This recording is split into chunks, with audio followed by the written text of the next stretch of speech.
La façon dont les gens parlent est toujours très révélatrice de là d'où ils viennent. Il ne faut pas se leurrer là-dessus. Alors, nous avons fait un café philo là-dessus, sur ce qui est important, c'est pas tellement ce que les gens veulent être, c'est d'où ils viennent.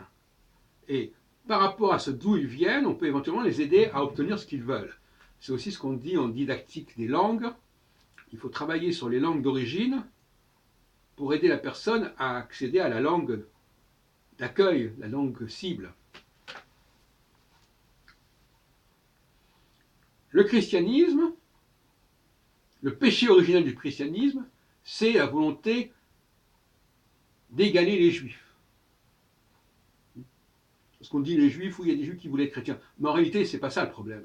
Le problème, c'est qu'il y avait ceux qui vivaient à côté des juifs, lisaient la lettre aux Éphésiens, qui voulaient avoir l'égalité avec leur maître. De même que les immigrés veulent ce que les autres ont. C'est la même chose. C'est l'envie, c'est la convoitise. Et par conséquent, un chrétien est trop en empathie avec les gilets jaunes. Parce que dans sa propre histoire, il comprend que les gens veulent ce que l'autre a. Puisque ça fait partie de son syndrome de départ.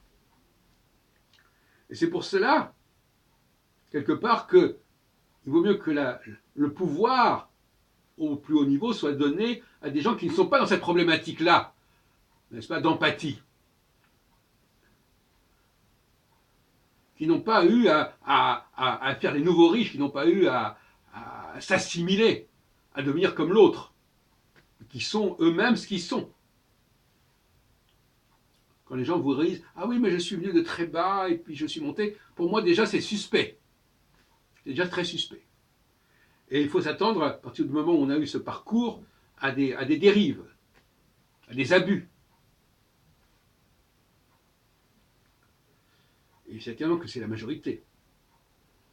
Donc, il vaut mieux faire confiance pour mener véritablement une politique qui aille jusqu'au bout à des gens qui sont nés avec une cuillère, si on peut dire, qui sont nés protégés, qui ont déjà des privilèges par eux-mêmes et qui n'ont pas eu à faire semblant d'être l'autre, faire semblant de faire comme l'autre.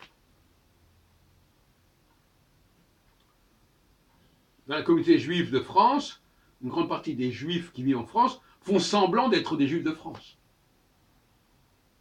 Alors qu'ils viennent d'Algérie, ils viennent de Pologne, ils viennent d'où on veut. Mais ce ne sont pas de vrais juifs de France. Les vrais juifs de France, ce sont les juifs des territoires du pape, les juifs de Carpentras, les juifs du Vaucluse, les juifs de Contat-Venessin. C'est pas les juifs même les juifs alsaciens, c'est à la limite. Mais dans tous les domaines, on pourrait poser cette question. Il y a souvent un vice de forme quelque part à ce niveau-là.